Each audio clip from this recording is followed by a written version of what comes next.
এই মাহফিলে বসলেই নিজের গুনাহ মাফ। হাদিস বলেন 40 দিন পিতামাতার কবরের আযাব সাফ করেন। আল্লাহু আকবার। এটা সেই মাহফিল। আর এই মাহফিল কোরআনে কারীমের মাহফিল শুনতে গেলে আদব রক্ষা করতে হয়। কি রক্ষা করতে হয়? আদব রক্ষা করতে হয়। আদব রক্ষা করতে এসে যদি, কোরআন শুনতে এসে যদি আদব ওয়ালা না হয়ে যদি আমরা বেয়াদব হয়ে যাই, আচ্ছা বলেন এই মাহফিল শুনে কি লাভ হবে? এখানে আছে আমরা নেকি কামাই করার জন্য, নেকির পরিবর্তে যদি গুনাহ হয়ে যায় তাহলে এখানে আসার তো কোনো প্রয়োজন ছিল না। কথা বলে ঠিক না বেটি? আপনাদের জুতার ফিতা টানার মতন আমার জ্ঞান নেই, তবে ইল্লাম আল্লাম তা আল্লাহ ছাড়া আমার জ্ঞান নেই। তবে বসেছি আল্লাহ পাকের কোরআন থেকে কথা বলার জন্য, কিন্তু কোরআনের এই তাফসীর করার যোগ্যতা আমি গুনাহগারের নাই। এই কোরআন থেকে তাফসীর করার আমি গুনাহগারের যোগ্যতা নাই। তবে আমি একজন কোরআনের ছাত্র। কোরআনের ছাত্র হয়ে যতটুকু আমার আল্লাহ আমাকে বলাবেই ততটুকু আমি বলার চেষ্টা করবে ইনশাআল্লাহ। এই কোরআন থেকে কথা হবে, শুনতে রাজি আছেন কারা? দুহাত তুলে আমার আল্লাহকে দেখান তো। লিল্লাহে তাকবীর, লিল্লাহে তাকবীর। হাত নামান। এই কোরআন থেকে কথা হবে, কেউ তো বেজার হবেন না। এই কোরআন থেকে কথা বললে এক শ্রেণী নাস্তিক যেমন খারাপ করে, কথা বলেন ঠিক না বেটি? এই পৃথিবীর কোন কিতাব থেকে কথা বললে সমস্যা নাই, সমস্যা হলো একটি, এই কোরআন থেকে কথা যারাই বলেই তারাই কিছুদিন আগেই জেলে বন্দী হতো। কথা বলেন ঠিক না বেটি? এই কোরআন থেকে কথা বলেছিল মুফতি আমির হামজা, সেও জেলে গেছে। ঠিক না বেটি? তাহলে এই কোরআন থেকে কথা বললেই যত সমস্যা।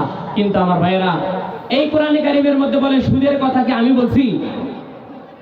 এই কোরআন থেকে কথা বললে যারা বেজার হয়, আমি সেই ভাইদেরকে বলতে চাই, ভাইয়েরা বলেন এই কোরআন শরীফের মধ্যে আল্লাহ পাক সুদের কথা বলছে, যদি আমি কোরআন থেকে কথা বলতে যাই তাহলে সুদ করে বেজার হবে। কথা বলেন ঠিক না বেটি? এই কোরআন শরীফের মধ্যে যাকাতের কথা বলছে, যদি যাকাতের কথা বলতে যাই তাহলে ধনীরা আমার উপরে বেজার হবে। কথা বলেন ঠিক না বেটি? এই কোরআন শরীফের মধ্যে ইতিম মিসকিনের হকের কথা আছে, যখনই আমি ইতিম মিসকিনের হকের কথাগুলো বলতে যাব তখন এই যারা ইতিমের মাল ভক্ষণ করে তারা বেজার হবে। কথা বলেন ঠিক না বেটি? আমি বলতে চাই ভাইয়েরা, বেজার কেন হবেন? আপনি খাতা কলম নিয়ে একটু বসেন তো, বসে বলেন যে আল্লাহ আপনি কেন সুদের কথা বলছেন? আপনি কি বাদ দিতে পারেন নাই? আল্লাহ আপনি কেন যাকাতের কথা বলছেন? আপনি কি বাদ দিতে পারেন নাই? আল্লাহ আপনি কেন ইতিমের কথা বলছেন? আপনি কি বাদ দিতে পারেন নাই? আমাকে গালি দিয়ে লাভ নাই, আমার নামে মামলা হামলা চক্ষু রাঙিয়ে লাভ নাই। যে মামলা হামলা দেওয়ার দরকার আপনি তারই নামে দেন, তিনি হলেন রব্বিল আলামিন। আমার নামে দিয়ে কোনো লাভ হবে? আমি হচ্ছে আল্লাহর গোলাম। কথা বলেন ঠিক না বেটি? বলেন আউযু বিল্লাহি মিনাশ শাইতানির রাজীম। বিসমিল্লাহির রাহমানির রহিম। ইন্নাল্লাযীনা আমানু ওয়া আমিলুস সলিহাত কানাত লাহুম জান্নাতুল ফিরদাউসি নুজুলা। وقال النبي صلى الله عليه وسلم عن عبد الله بن عمرو رضي الله تعالى عنه أن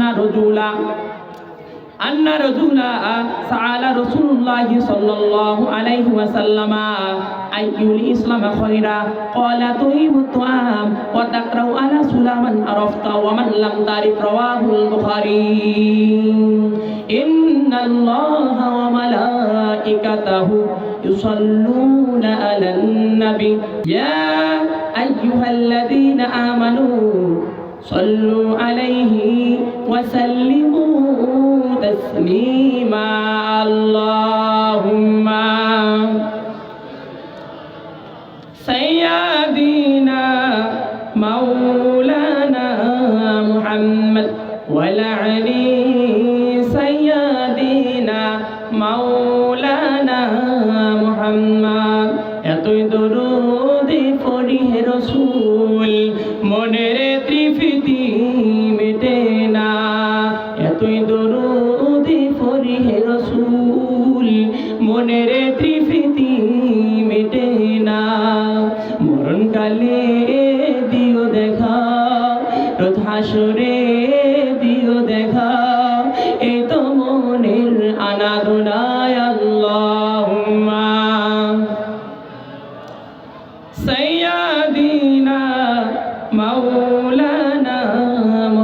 মুহাম্মদ ওয়া আলি সাইয়্যিদিনা মাওলানা মুহাম্মদ।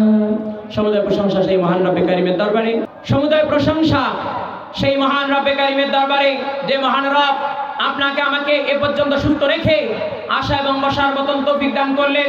সেই মালিকের দরবারে সবাই একবার, সেই মানবতার মুক্তির দূত সাইয়্যিদুল মুরসালিন খাতামান নবীন, নবীদের নবী শ্রেষ্ঠ নবী, যিনি বাংলাদেশ থেকে নিয়ে ৬৫০০ মাইল দূরে সবুজ গম্বুজের নিচেই জিন্দা অবস্থা হায়াতুন নবী হিসেবে শুয়ে আছেন, সেই রাসূল করিম সাল্লাল্লাহু আলাইহি সাল্লামের প্রতি লাখ কোটি দরুদ ও সালাম। সকলে বলি সাল্লাল্লাহু আলাইহি ওয়াসাল্লাম। জানতে চাইছি আপনারা সকলেই কেমন আছেন? আলহামদুলিল্লাহ।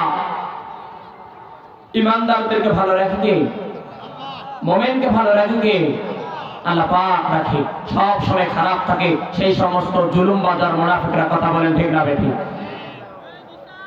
আমার ভাইরা, আর আমি ভূমিকায় থাকলাম না, ডাইরেক্ট আলোচনার মধ্যে আমি ঢুকতেছি, যেহেতু অল্প কিছুক্ষণের মধ্যে মেহমান চলে আসবে।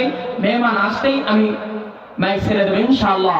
তাই আমি যে বিষয়ের উপরে আলোচনা করব, আমি বিষয় ভিত্তিকের উপরে কথা বলবো, যদিও অল্প সময় বলবো, আপনারা যেন বুঝতে পারেন।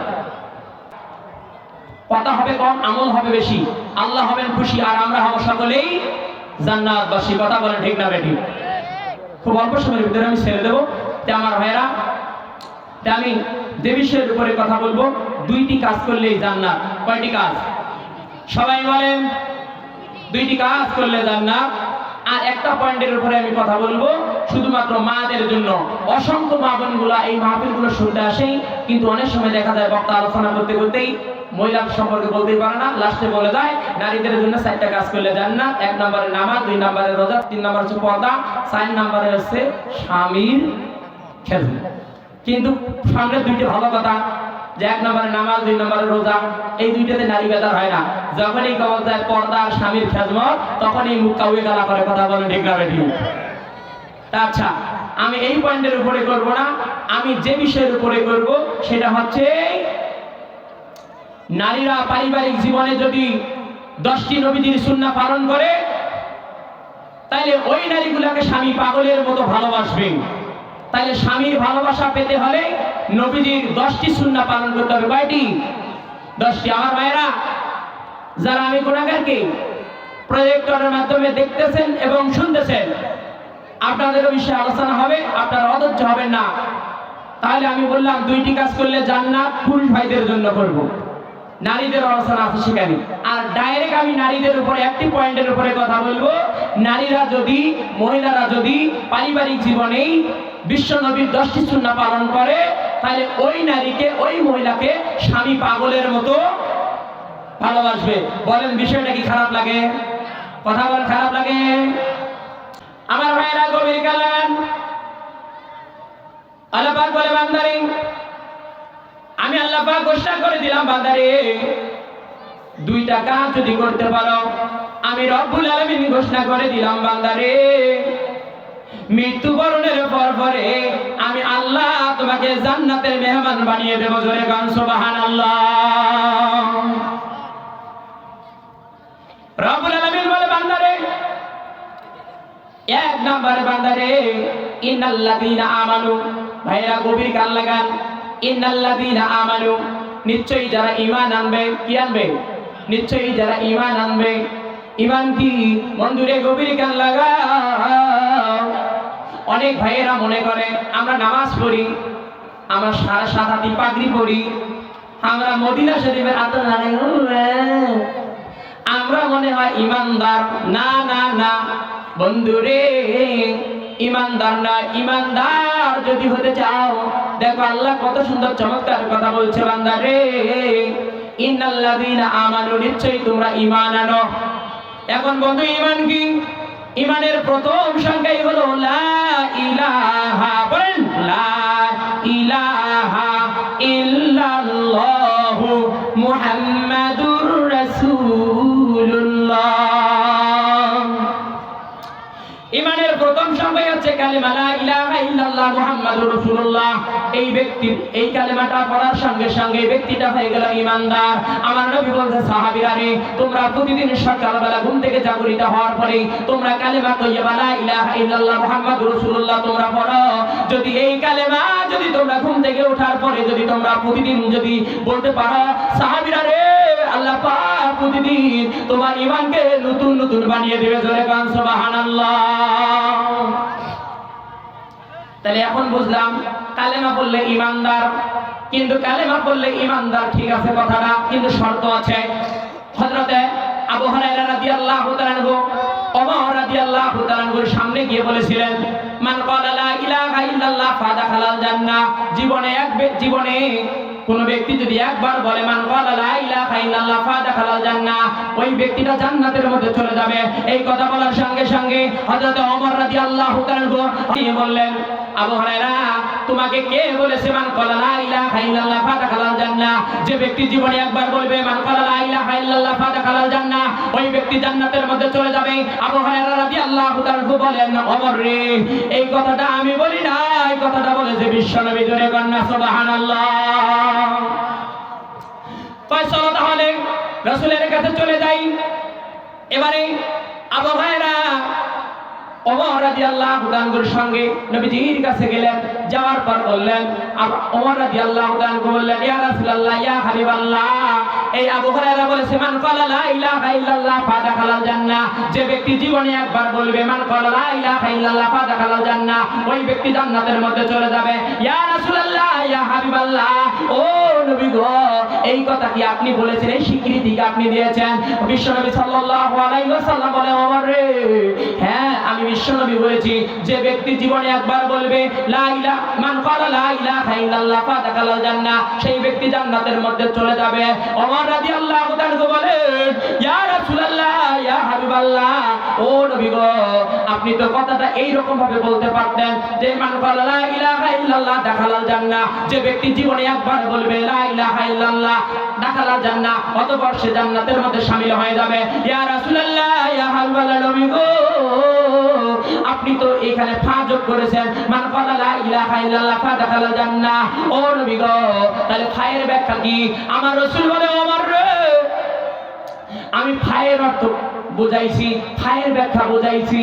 ওমর রে, কালেমা পড়লেই জান্নাত যাওয়া যাবে না, কালেমা পড়ে জান্নাত যাইতে হলে শর্ত লাগবে 4টা। জোরে কন্যা সুবহানাল্লাহ।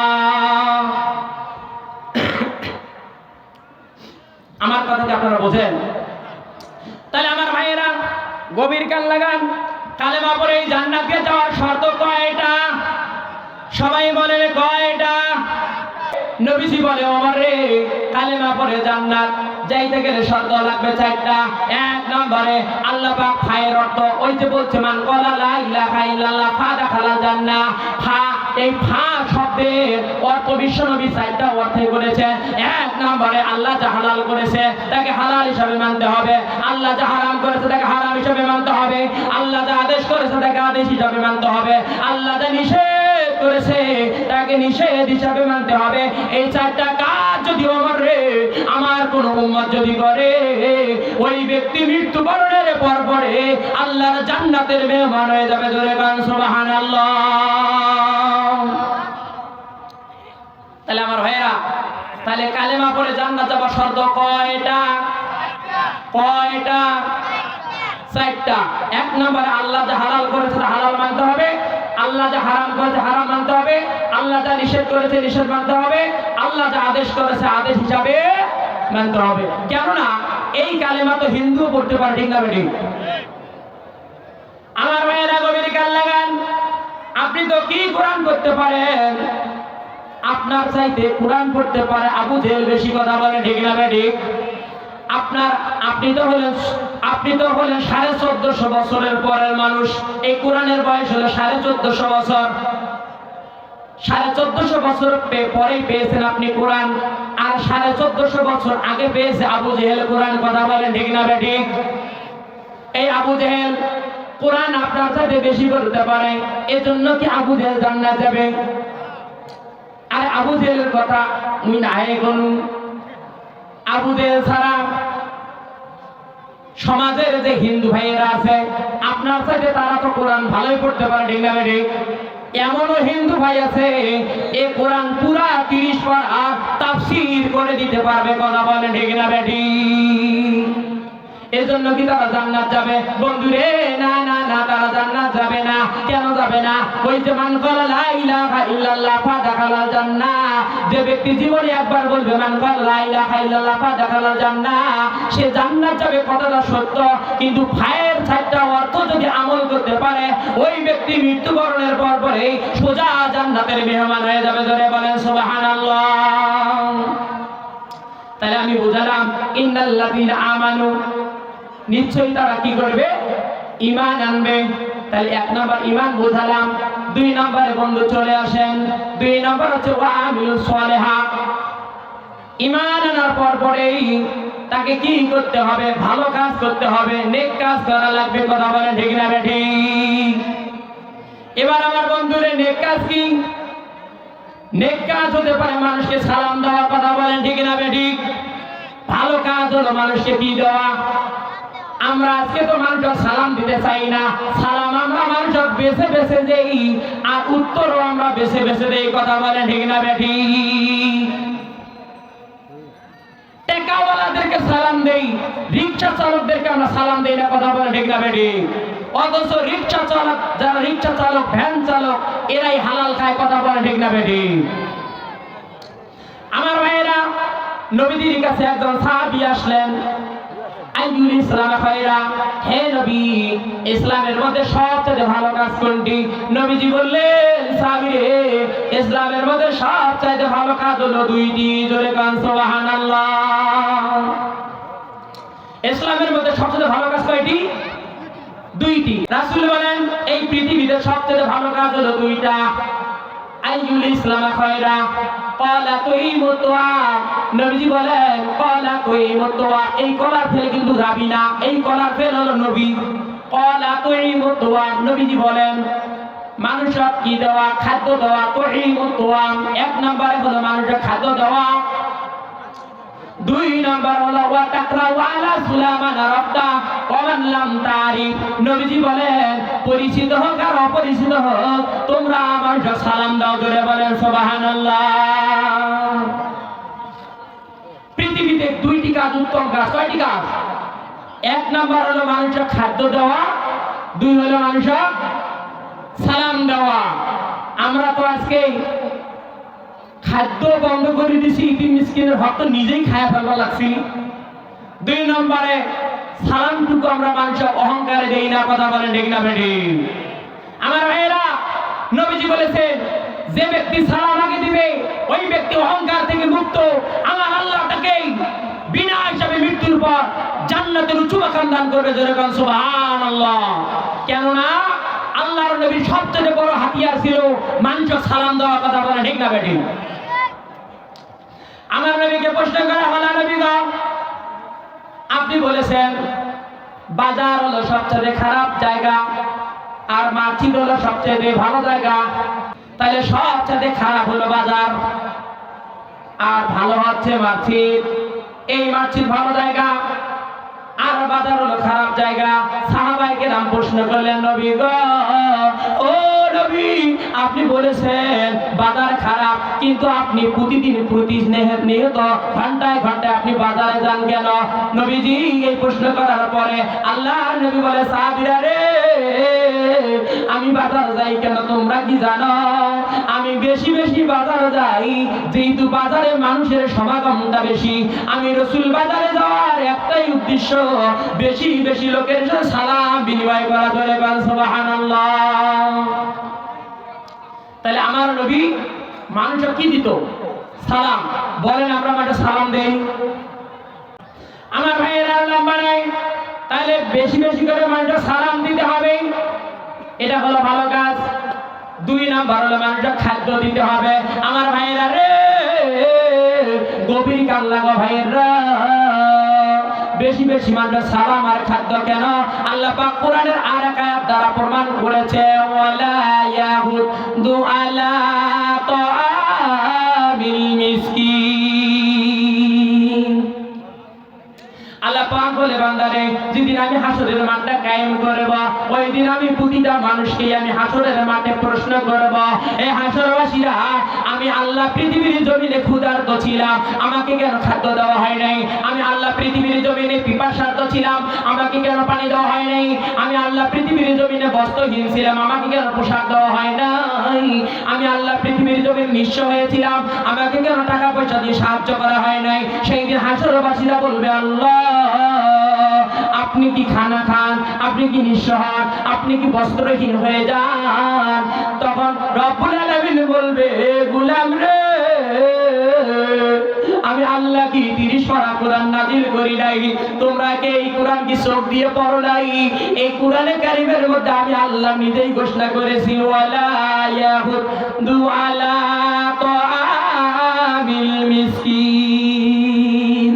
বলবে হে হাসরবাসীরা তোমরা যদি কোনো ইতিমকে, তোমরা যদি কোনো মিসকিনকে যদি তোমরা খানা খাওয়াইলে হয়, তোমরা যদি পানি পান করাইলে হয়, একটা যদি বস্ত্র যদি পোশাক যদি তুমি দিলে হয়, ওই পোশাক ওই খাওয়া আর ওই পানি আমি আল্লাহ পরানো আর খাওয়ানো হয়ে যেত। জোরে বলেন সুবহানাল্লাহ।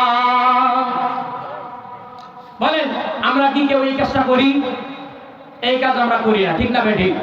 ইতিমক আর ধমক দেয়, ইতিমক যারা ধমক দেয় তাদের শরীরের মধ্যে আবু জেহেলের রক্ত মিশ্রণ আছে, কথা বলে ঠিক না বেঠিক? আমার ভাইয়ের আর নাম্বারে গভীর কান লাগান, ইতিম মিসকিনকে ধমক দেওয়া যাবে না, মানুষকে খাদ্য দিতে উৎসাহিত করতে হবে। আমার বন্ধুরে খাদ্য দিতে উৎসাহিত এই কারণেই করতে হবে। আমার মায়েরা আজকে যা আপনি আলেম ওলামাকে খাওয়াচ্ছেন, ইতিম মিসকিনকে খাওয়াচ্ছেন, কাল কিয়ামতের মাঠ যেদিন কায়েম হবে আমার ভাইয়েরা এই পৃথিবীর এক গ্লাসের পানির বিনিময়ে আমার আল্লাহ তার ইজ্জতের কসম করে বলছে বান্দারে জেনে রাখ এক গ্লাস পানি যদি তুমি কোন আমার বান্দা পিপাসার্ত মানুষকে দিয়ে দাও, এক পেয়ালা ভাত যদি তুমি আমার কোন বান্দাকে যদি তুমি ক্ষুধার্ত অবস্থায় দিয়ে দাও, আমি আল্লাহ ইজ্জতের কসম করে বললাম বান্দারে জেনে রাখ এক গ্লাস দুনিয়ার সাদা পানির বিনিময়ে আমি আল্লাহ তোমাকে হাউজে কাউসারের এক গ্লাস পেয়ালা পানির পেয়ালা তোমাকে আমি পান করাবো। জোরে বলেন সুবহানাল্লাহ। আমার ভাইয়েরা নম্বরে গভীর কান লাগান।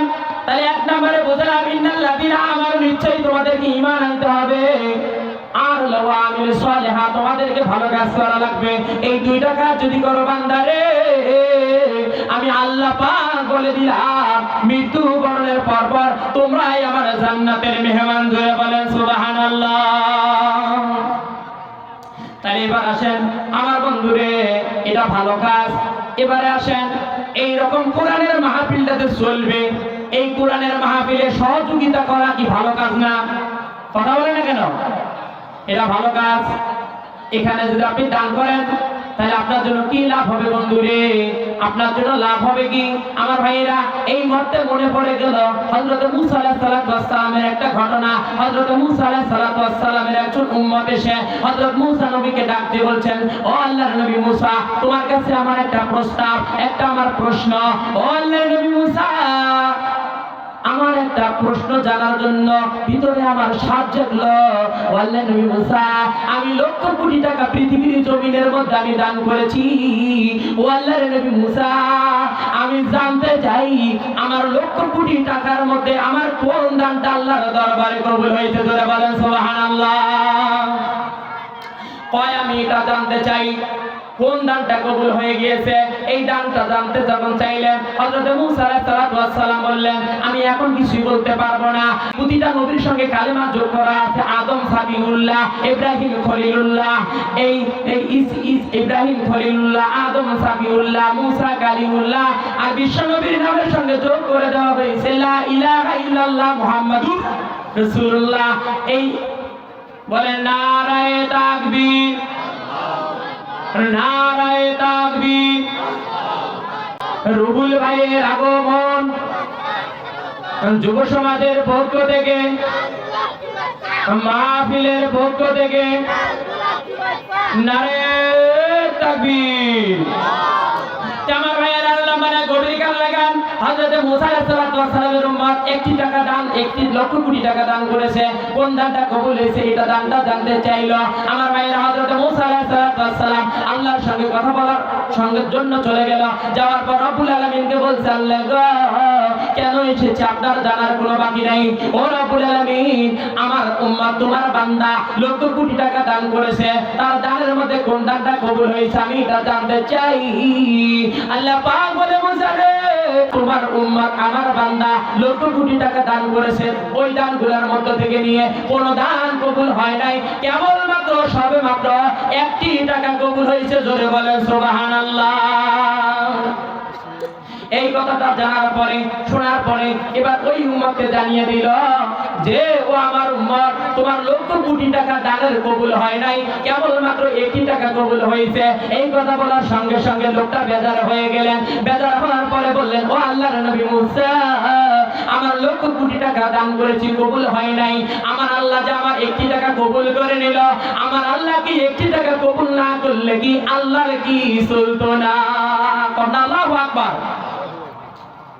কয়েকটি টাকা আল্লাহ কবুল না করলে কি আল্লাহ চলতো না? ও আল্লাহর নবী মুসা, আমার কথা হচ্ছে আমি ওই একটি টাকাও আল্লাহ দিতে চাই না। আমার এখন প্রশ্ন, তুমি আল্লাহর কাছ থেকে আমাকে ওই টাকা দাও, ফেরত এনে দাও। কন্যা সুবহানাল্লাহ। এবারে সুন্দর করে এই কথা বলার সঙ্গে সঙ্গে হযরত মুসা আলাইহিস সালাম বললেন, আমি কিছুই বলতে পারতেছি না এই মুহূর্তে, আল্লাহর সঙ্গে কথা বলি। আল্লাহর সঙ্গে কথা বললেন, পক্ষান্তরে একটি টাকা ফেরত চাইলেন। আমার বন্ধুরে গভীর কান লাগান, লক্ষ কোটি টাকা দান করা লাগবে না, একটি টাকা যদি জায়গা মতন দান করা হয়ে যায়, ওই দানের ওসিলে আমার আল্লাহ জান্নাত দেবে। কথা বলেন ঠিক না বেঠিক? এবারে সুন্দর করে বলেন, টাকা ফেরত দাও। আল্লাহর নবী মুসা আল্লাহর কাছে টাকা ফেরত চাইলেন। পক্ষান্তরে আল্লাহ বললেন, ঠিক আছে আমি টাকা ফেরত দেব, কিন্তু টাকা ফেরত দেব ঠিক, কিন্তু আমার শর্ত আছে একটা। সবাই বলেন কয়টা? জোরে গান। একটা শর্ত আছে। তাহলে আমার ভাইয়েরা, বন্ধুগণ, গভীর কান লাগান, এই শর্ত একটা আছে, শুনবেন তো? আশা করি শর্তটা জানিয়ে দেব। আমার ভাইয়েরা, মেহমানকে বসে রেখে কথা বলাটা ঠিক না, তবে আমি ওয়াদা দিয়েছি মাদের ব্যাপারে একটু কথা বলবো। এই সমাজের মধ্যে যদি নারী ভালো হতো তাহলে সমাজ ভালো হয়ে যেত। কথা বলে ঠিক না বেঠিক? এই সমাজের মধ্যে যদি নারী ভালো হয়ে যেত, এই নারীদের পেট থেকে আবার শাহজালালের জন্ম হতো। কথা বলে ঠিক না বেঠিক? এই সমাজের যদি নারীরা ভালো হতো, এই নারীদের পেট থেকে আবার শাহ মাকদুমের জন্ম হতো। কথা বলে ঠিক না বেঠিক?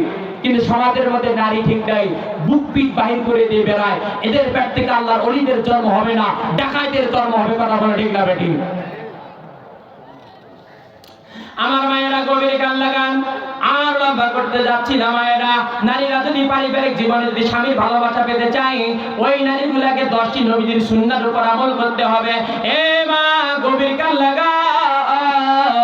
এক নাম্বারে মারে, স্বামীর ভালোবাসা যদি পেতে চাও, তাহলে নামাজ পড়ার পরে, 5 ওয়াক্ত নামাজ পড়ার পরে। তাহলে আমার ভাইয়েরা, লম্বা করতে গেলাম না, 5টা মিনিটের মধ্যে আলোচনাকে আমি সমাপ্তি করে দিচ্ছি। আমার মায়েরা, তাহলে আমার মায়েরা, 5 ওয়াক্ত নামাজ পড়ার পরে স্বামীদের জন্য দোয়া করা লাগবে।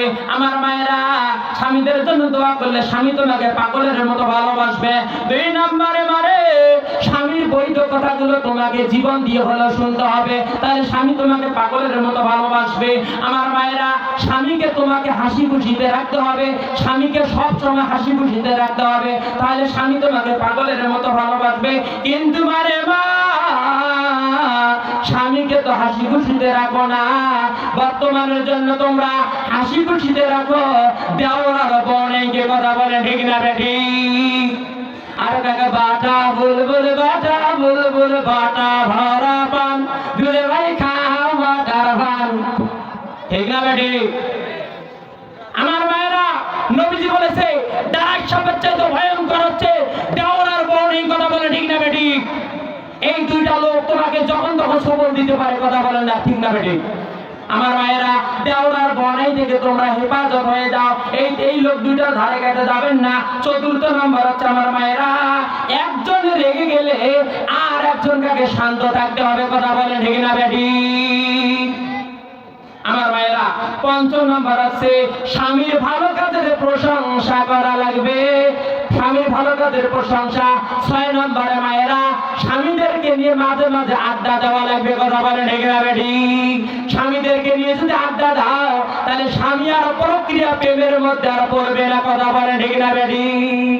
স্বামীকে সময় দেওয়ার না দেওয়ার কারণে আমার মায়েরা কালডি মার্কা পেটি চোখে ঢাকা পালায় যায়। তোমার মতন সাদা চামড়া মহিলার ধারে কাছেও যায় না। কথা বলে ঠিক না বেটি? সময় দিতে হবে স্বামীকে। আমার মায়েরা স্বামীকে নিয়ে আড্ডা দিয়েছিল। আম্মাজান আয়েশা সিদ্দিকা রাদিয়াল্লাহু তাআলা এই চাঁদনি রাতের মধ্যে আম্মাজান আয়েশা আর নবীজি তারকা গোনাগুনি করতেছিল। কথা বলে ঠিক না বেটি? আম্মাজান আয়েশা বলে, নবী গো, আসমানের তারকাগুলো যেমন এত বেশি, আসমানের তারকাগুলো যেমন গোনা যায় না, আপনার উম্মতের মধ্যে এমন কোন সাহাবীর কোন আমল আছে নাকি তারকাগুলোর মতো? আমার নবী বলে, আয়েশা, হ্যাঁ হ্যাঁ হ্যাঁ, আসমানের তারকাগুলো যেমন গোনা যায় না এমন এমন আমল আছে আমার সাহাবী। তখন আম্মাজান আয়েশা বলে, ও নবী গো, সেই সাহাবীটার নাম কি? আমার নবী বললেন, সেই সাহাবীটার নাম হলো হযরত ওমর। জোরে বলেন সুবহানাল্লাহ। হযরত ওমরের কথা বলার সঙ্গে সঙ্গেই আম্মাজান আয়েশা মনটা খারাপ করলেন। তার খারাপ করার কারণ হইল, ভাইয়েরা, প্রতিটা মহিলা চায় তার বাবার মায়ের প্রশংসা করে। কথা বলে ঠিক না বেটি? খালি ওই মহিলা আপনার বিবি বাপের প্রশংসা না করি, মার প্রশংসা না করি, খালি অন্য আরেকজনকার করো, ওই বউ মুখ কাউকে কারা করবে। কথা বলে ঠিক না বেটি? আম্মাজান আয়েশা চেহারাটা মলিন করলেন। করার পর নবীজি বললেন, আয়েশা রে, তুমি মন খারাপ কেন করছো? আমি বুঝতে পেরেছি। এ আয়েশা, আমি যদি হাফসার বাপ ওমরের যদি প্রশংসাটা না করে তুমি আয়েশার বাপ আবু বকরের যদি প্রশংসা করতাম, তাহলে তোমার মনটা হাসি খুশি হতো। ধরে গান সুবহানাল্লাহ। কয় আয়েশা, তুমি জেনে রাখো, আমি রাসূল বলে দিচ্ছি, আমি রাসূল বলে দিচ্ছি, আমার যতগুলো উম্মত কিয়ামত পর্যন্ত এই পৃথিবীর জমিনে আসবে, এই উম্মতের আমলগুলোকে যদি এক পাল্লায় করা হয়, তোমার আব্বা আবু বকরের এক রাতের আমলের সমান হবে না। জোরে বলেন সুবহানাল্লাহ। এখন এই আম্মাজান আয়েশা হাসি খুশি হয়ে গেলেন। হওয়ার পরে আমার নবী বলেন, আয়েশা রে, তোমার আব্বার আমল বেশি। তখন আম্মাজান আয়েশা বলেন, ইয়া রাসূলুল্লাহ, ইয়া হাবিবাল্লাহ, তাহলে সেই রাতে কোন রাতের আমল বেশি? আমার নবী বললেন, আয়েশা রে, তোমার আব্বার আবু বকরের হিজরতের এক রাতের আমলের সমান হবে না। জোরে বলেন সুবহানাল্লাহ। আমার মায়েরা, এই জন্য স্বামীকে নিয়ে বেশি বেশি করে আড্ডা দিবেন। আমার মায়েরা 7 নম্বরে স্বামীকে আনন্দ। এবার আছেন 8 নম্বরে পারিবারিক বৈঠক করবেন। 9 নম্বরে স্বামী বাহির থেকে আসলে পারিবারিক সাংসারিক সব কাজ আপনারা ফেলে দিয়ে স্বামীর খেদমত করবেন। কথা বলেন ঠিক না বেটি? স্বামী বাড়িতে এসে আসলে, এ আকিবুলের মাও, এ বাইজিদের মাও, স্বামী বাড়ির থেকে আসছে, কিসব তুমি বেডি সররে যা ঠ্যাংসারি দিয়ে গল্প কামাই করি খোয়ায় ভাতারে গল্প করার সরকার। আমার মায়েরা গভীর কান লাগান। 10 নম্বরে মায়েরা, স্বামীর মন যেভাবে হলো আপনারা জয় করবেন। স্বামীর মন যদি জয় করতে পারো মারে মা, তাহলে ওই স্বামী তোমাকে পাগলের মতো ভালোবাসবে। ধরে কন্যা সুবহানাল্লাহ।